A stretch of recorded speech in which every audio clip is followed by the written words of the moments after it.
दीन बंधु जय जगन्नाथ,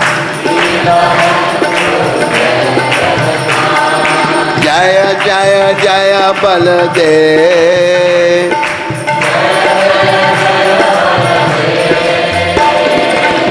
दया के सागर जय बलदेव,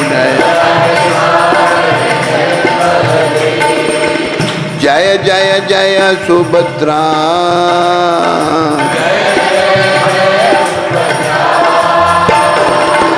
करुणामयी जय सुभद्रा,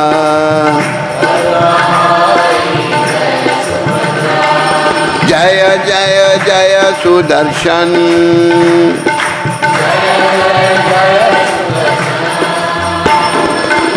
भक्तों के रक्षक जय सुदर्शन,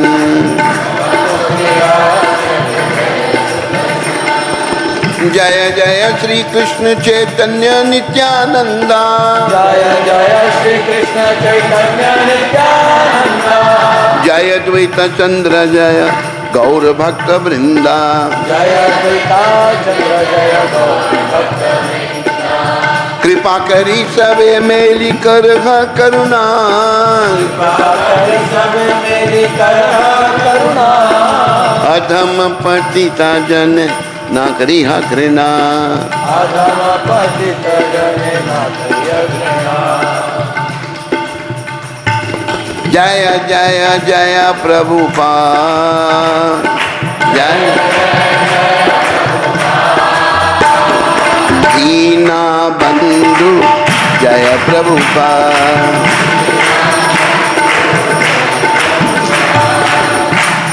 बोलो जगन्नाथ भगवान की, बोलो बलदेव भगवान की, बोलो सुभद्रा माता की, बोलो सुदर्शन चक्र जी महाराज की, बोलो गौर भगवान की, नित्यानंद भगवान की, अद्वैताचार्य गदाधर श्रीवास ठाकुर की, समस्त गौर भक्त वृंद की, बोलो इन सबके देने वाले पतित पावन शिला प्रभुपाद की।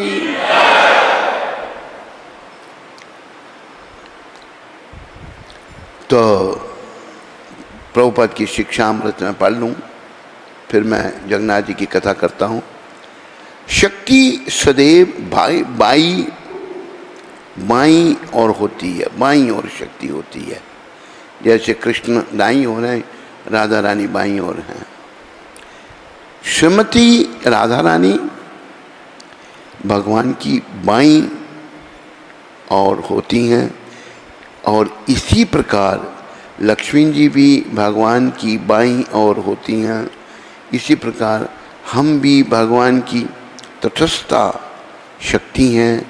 राधा रानी अथवा लक्ष्मी जी जैसे नहीं तो हमें स्वयं को सदैव भगवान की बाईं ओर रखना चाहिए और उनकी भुजाओं अथवा सेना के रूप में कार्य करना चाहिए। ये ब्रह्मानंद जो पहला जिसने ज्वाइन किया था 22 अगस्त 1968 को, उसको पत्र लिखा प्रभुपाद जी ने, हमें अपने आप को भगवान की बाईं ओर रखना चाहिए। बोलो मोर मुकुट बंसी वाले की। आज कथा का 58वां दिन है और राजापुर में भगवान ने बड़ी लीलाएं की। ये इसी कलयुग में लीला हुई हैं। जगन्नाथ जी की लीलाओं का वर्णन चल रहा है। जग जग जग। जननिवास दास ने कहा, कुछ सप्ताह पहले जब मैं यहाँ था तो यहाँ के पुजारी भद्रसेन प्रभु ने मुझसे कहा कि हमारे आने के ठीक पहले की एक युगल अपने बच्चे के साथ आया था। उन्होंने बहुत प्रयास किया कि उन्हें एक संतान उत्पन्न हो जाए, पर वह असफल रहे। करीब 3 वर्ष पहले जब वह लोगों ने यहाँ के जगन्नाथ के विषय में सुना, वे आकर संतान की आशा से यहाँ पर पूजा अर्चना की। इस बार वे अपने पुत्र के साथ आए थे। वह 2 वर्ष का था एवं बोलना सीख रहा था। वह लोग मायापुर चंद्रोदय मंदिर आए एवं उस बच्चे को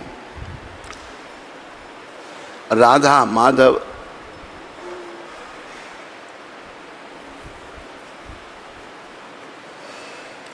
का दर्शन करवाया।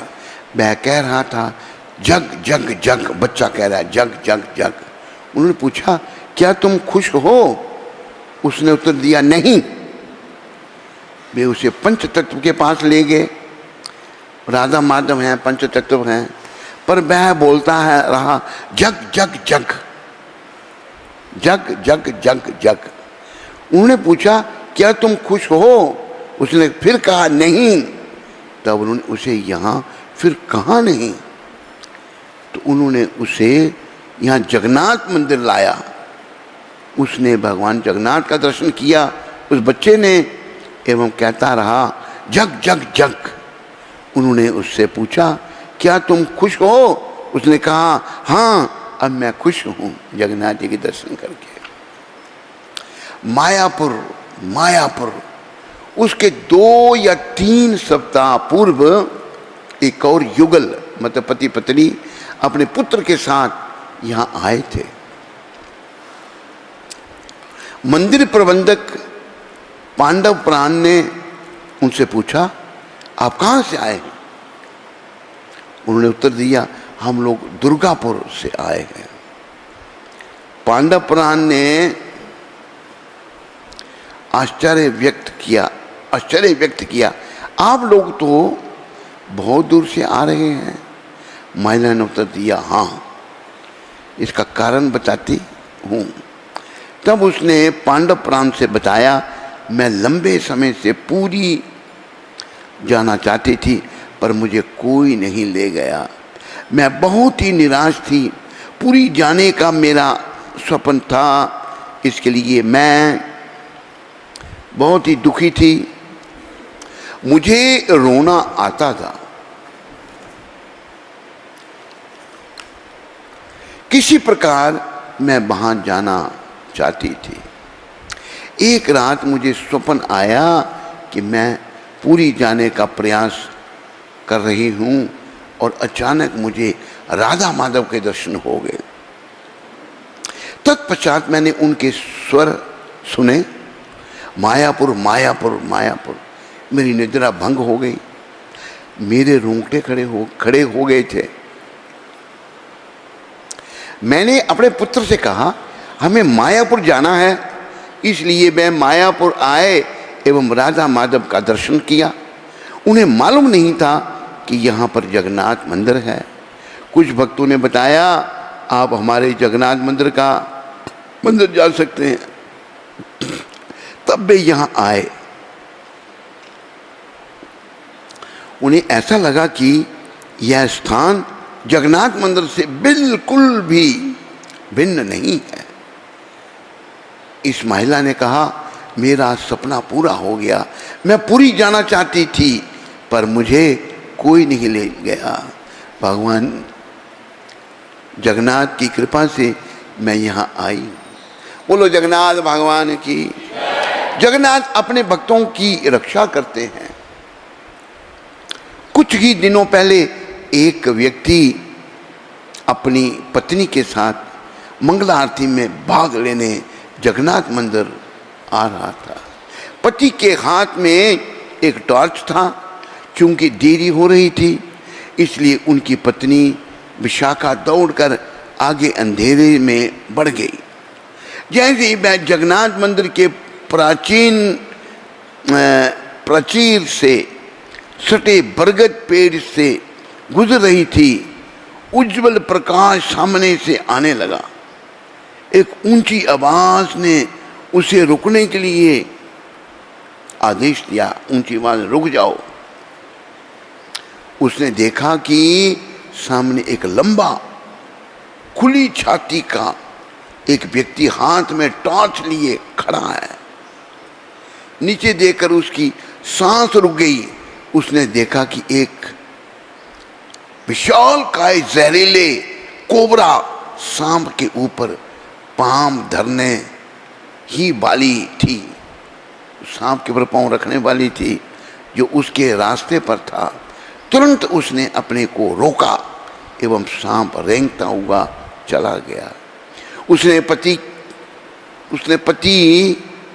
उसके पति ने आकर अंधेरे में ओझल होते हुए सांप को देख लिया।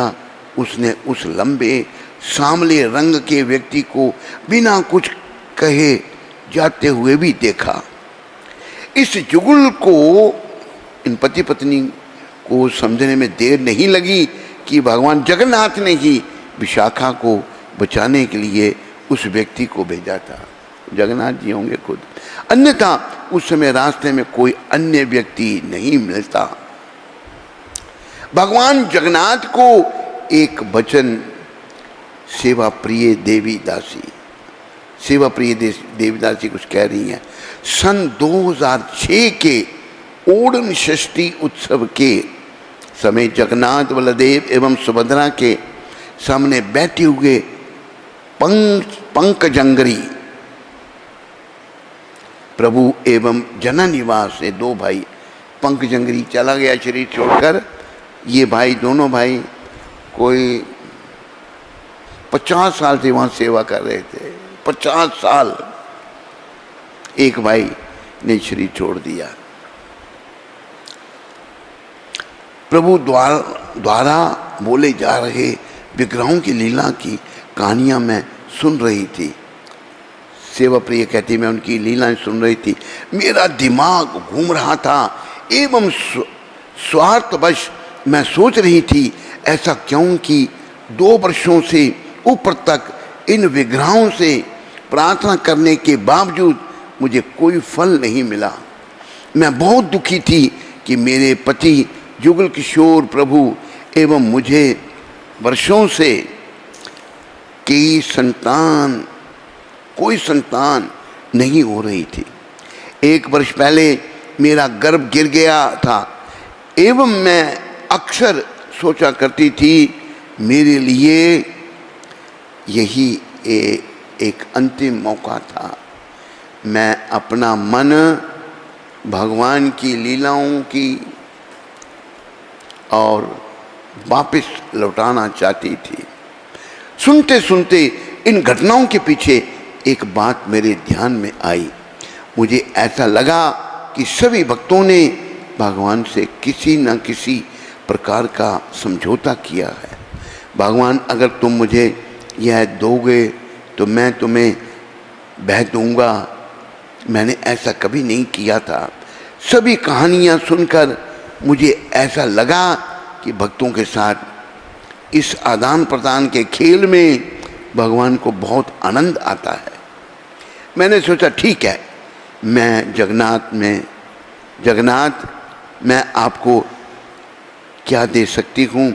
मैंने निर्णय लिया कि इस संबंध में मैं निश्चित रहूँगी एवं भगवान को ही मौका दूंगी कि वे मुझे अपने ढंग से बताएं कि उन्हें मुझसे क्या चाहिए। तब मेरे दिमाग में यह आया कि अगर मुझे संतान देंगे तो मैं उसका नामकरण भगवान जगन्नाथ के नाम पर ही करूंगी। मैं उसका लालन पालन इस प्रकार करूंगी कि वह भगवान जगन्नाथ के संबंध में जाने एवं उन्हें प्यार करे। मैं उसे भगवान की सेवा करने की शिक्षा दूंगी। मैं भगवान की महिमा का जप करूंगी। मैं सबको बताऊंगी कि मेरे प्रति भगवान कितने कृपालु हैं। इस प्रकार मैं भगवान के मंडप के समीप आई एवं वचनबद्ध होकर सौदा पक्का कर लिया। मैं अत्यंत खुश थी। ठीक 1 महीने गुजरने पर मैं यह सोचकर अधीर होने लगी, क्योंकि नहीं कुछ हो रहा है। और मैंने सोचा कि एक चिकित्सक के पास जाकर मेरे गर्भ धारण ना कर पाने के पीछे निहित कारणों का पता लगा लेना चाहिए। इस कारण चिकित्सक को फोन कर मिलने का समय निश्चित कर लिया। तत्काल ही चिकित्सक ने मुझे ऐसे समाधान बताए जिससे हम दोनों आत्म विभोर हो गए, पर साथ साथ इस तरह की पद्धति से हमें कुछ क्षोभ भी हुआ। उस रात मैं बहुत ही थकी हुई महसूस कर रही थी। उसके बावजूद बहुत देर तक मैं जगी रही एवं मुझे यह समझ में आने लगा कि वास्तविक में गर्भवती महिला के लक्षण मुझ में प्रकट हो रहे हैं। मुझे नकारात्मक उत्तर का इतना डर था कि मैंने 3 दिनों तक प्रतीक्षा की। इसके बाद ही मैं यह ठीक कर पाई कि मैं गर्भवती हूँ या नहीं। चिकित्सक से मिलने के 1 दिन पहले मेरी यह समझ में आ गया कि मैं गर्भवती हूँ। मुझे लगा कि भगवान जगन्नाथ को वह समझौता पसंद आ गया है जो मैंने उनके साथ किया है। मैंने चिकित्सक के यहाँ जाने की आवश्यकता नहीं समझी। हाँ, मैं भगवान जगन्नाथ के पास उनको धन्यवाद देने गई। जैसे जैसे दिन बीतते गए मैंने सोचा, जब तक मुझे यह ना लगे कि सब कुछ ठीक ठाक है, मैं किसी को यह खबर नहीं देना चाहती थी। 3 महीने के आसपास गर्भ के खतरनाक अवस्था को मैं पार कर जाती एवं उसके बाद ही खुश होने में एवं दूसरों को यह समाचार देने में समझदारी थी। पर जगन्नाथ जी के विचार भिन्न थे। उन्होंने मुझे चेताया कि हमारे समझौते का एक अंग है कि मैं उनकी महिमा का जय जयकार करूं एवं सबको मुझ पर उनकी कृपा के विषय में बताऊं। निरंतर अपने आप को मैं इस परिस्थिति में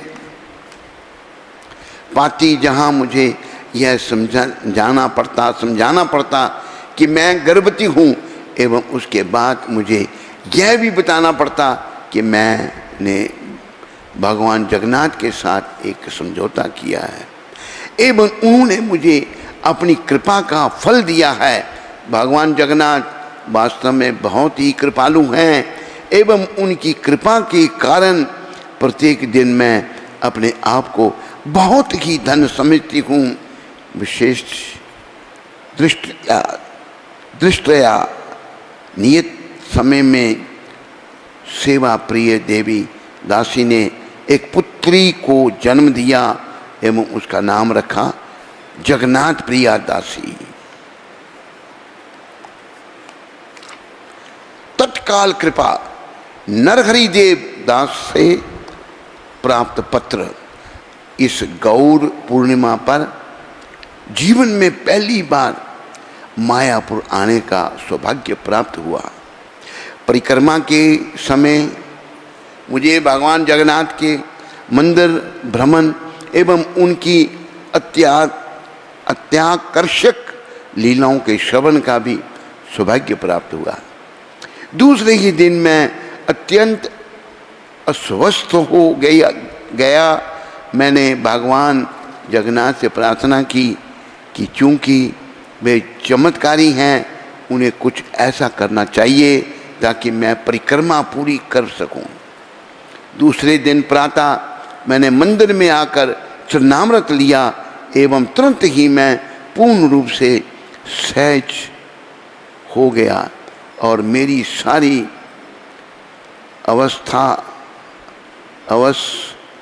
अस्वस्थता दूर हो गई। भगवान जगन्नाथ बहुत ही कृपालु हैं। नित्य सेवा सदस्य पर भगवान जगन्नाथ की कृपा। चूड़ामणि देवी दासी एवं सिद्ध रूपा दासी यूके यूनाइटेड किंगडम के भक्त हैं। एवं भगवान जगन्नाथ के नित्य सेवा प्रकल्प के सदस्य हैं। इसके अंतर्गत प्रत्येक वर्ष उन्हें प्रसादम एवं तुलसी पत्ते के साथ विग्रह की छवि भेजी जाती है। उन्होंने निम्नलिखित पत्र भेजा है। मुझे आपका ईमेल भगवान जगन्नाथ के तात्कालिक लीलाओं के संबंध में कल दिनांक 5 दिसंबर 2005 को प्राप्त हुआ। आज प्रातः पवित्र धाम से आया हुआ तुलसी देवी के महाप्रसाद के साथ भगवान जगन्नाथ, बलदेव एवं सुभद्रा के दर्शन प्राप्त हुए। जब मैंने तुलसी देवी के साथ भगवान जगन्नाथ के महाप्रसाद वाले लिफाफे को मेरी मां के पास लाया तो वे दोनों हाथ हवा में उठाकर जोर जोर से जप करने लगी। हरि बोल हरि बोल हरि बोल, जय जय हरि बोल हरि बोल हरि बोल।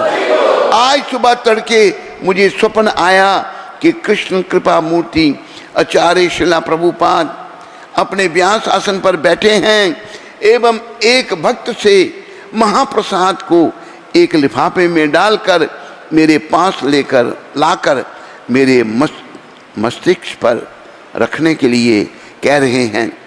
वह अति आनंदित थे और हम लोग धन्य थे। बोलो जगत गुरु शिला प्रभुपाद की, बोलो जगन्नाथ भगवान की, बोलो बलदेव भगवान की, बोलो सुभद्रा माता की, बोलो सुदर्शन चक्र जी महाराज की, बोलो इन सबके देने वाले प्रभुपाद की। हरे कृष्ण। सबका धन्यवाद। एक इनसे बस यहीं से कर दें, इनके बस इनके आगे बोल दें, प्रार्थना कर दें। जगन्नाथ जी, राजापुर के जगन्नाथ जी के आगे हैं हैं। अच्छा अच्छा ठीक, इसके ठीक। हाँ जी, प्रश्न तो नहीं कोई? दे दो।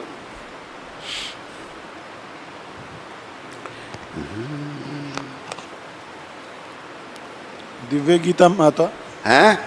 दिव्य गीता माता नॉर्वे से। हाँ बोलो। हरे कृष्ण महाराज जी, दंडवत प्रणाम। संसारिक जिम्मेदारियों से मेरी भक्ति पीछे रह रही है। भगवान से पहले मैं अपने बच्चों का ध्यान करती हूँ, क्या यह गलत है?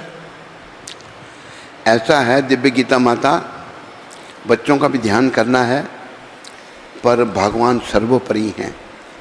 भगवान का ध्यान करने के लिए हमको पुरुष का या स्त्री का शरीर मिला है। बच्चों का भी ध्यान करना है, पर भगवान के ध्यान को नहीं भूलना, क्योंकि बच्चे बड़े होकर कहीं जाएंगे, छोड़ देंगे हमको, चले जाएंगे, लेकिन भगवान तो साथ में रहेंगे ना। और अंत में उन्हीं का सिमरन अगर हुआ तो हमें भगवत प्राप्ति होगी। समझाई दिव्य गीता माता ने? पद्मावती माता सूरत से। हरे कृष्ण गुरु महाराज जी के चरणों में कोटि कोटि दंडवत प्रणाम। गुरुजी, आपकी कृपा शक्ति से सूरत में मंदिर की जगह मिली। आपकी कृपा से यथाशक्ति प्रचार हो रहा है। गुरुजी, आपसे बारंबार प्रार्थना है, कृपया आप जन्माष्टमी पर यहाँ सूरत आएं। मेरे प्यारे गुरुदेव, आपने कहा था कि हॉल ले लो, भगवान ने चाहा तो जन्माष्टमी वहाँ मनाएंगे। हमारी प्रार्थना है, अब आप आओ, हम सबको कृतार्थ करो। गुरुजी, मुझ में वो योग्यता नहीं कि मैं आपको किस तरह से आग्रह करूं कि बस आप यहाँ आ जाएं, पर गुरुदेव आप मेरी भावना। कौन सी माता बोल रही है? पद्मावती। पद्मावती। कृपया आप मेरी भावना को समझें। आप इस बार जन्माष्टमी पर यहाँ पर करें, हम पर कृपा करें। पद्मावती माता, तुम जो कह रही हो बिल्कुल ठीक कह रही हो। अभी ये तुम्हारे और इंद्रनुज के बीच में है। वो मेरे ध्यान में तूने मुझे दिलाया नहीं पहले। बड़ी मुश्किल से तो मैं उधमपुर से निकला, मैं तो तंग आ गया था वहाँ पर बैठा बैठा। भाग के आया वहाँ से, जा रहा था वृंदावन, लेकिन इन अमृतसरियों ने मुझे हाईजैक कर लिया। सबसे बड़ा, अरे मैं हाईजैक हो गया, तुम लोग ताली बजा रहे हो। तो ये सबसे बड़ा हाईजैकर यहाँ बैठा हुआ है। शक्ल दिखा सबको, ऊपर खड़ा होकर शक्ल दिखा। सब उनको दिखा, मुझे तो दिखाया। ये हाईजैक करके लाया। देखो ये भी बात भाई सत्य है कि बोला था, अभी तुम लोग निर्णय करो और मुझे जो भगवान आदेश करेंगे वो मैं करूँगा। हैं?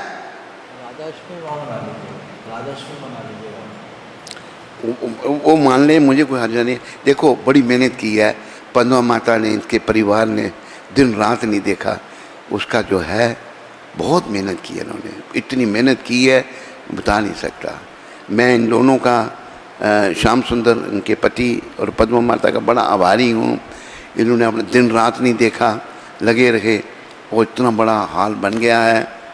और मैं वचनबद्ध तो मैं रहता हूँ ज़रूर भाई। मैंने अभी आज तक जन्माष्टमी के लिए यहाँ हाँ नहीं की है, किसी को नहीं कहा मैंने। झूठ मत बोल, तू झूठ मतलब बोलता है, ये मान तेरे। मैंने बोला नहीं है भाई किसी को भी।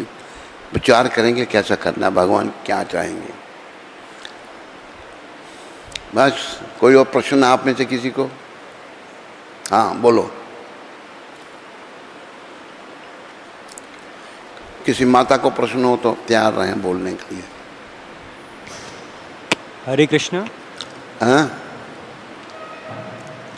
हरे कृष्ण, दंडवत प्रणाम गुरु महाराज। हरे कृष्ण।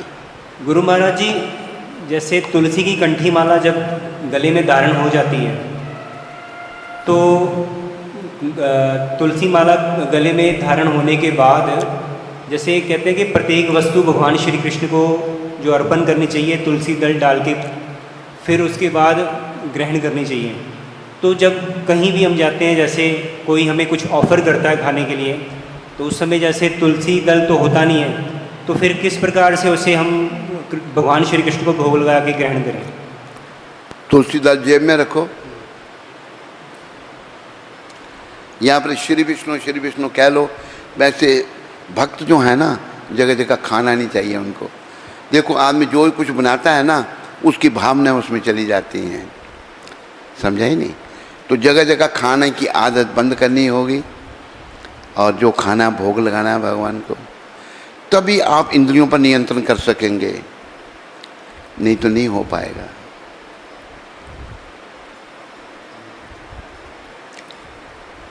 ठीक है, धन्यवाद महाराज। हरे कृष्णा। हरे कृष्ण। माताओं में किसी को प्रश्न?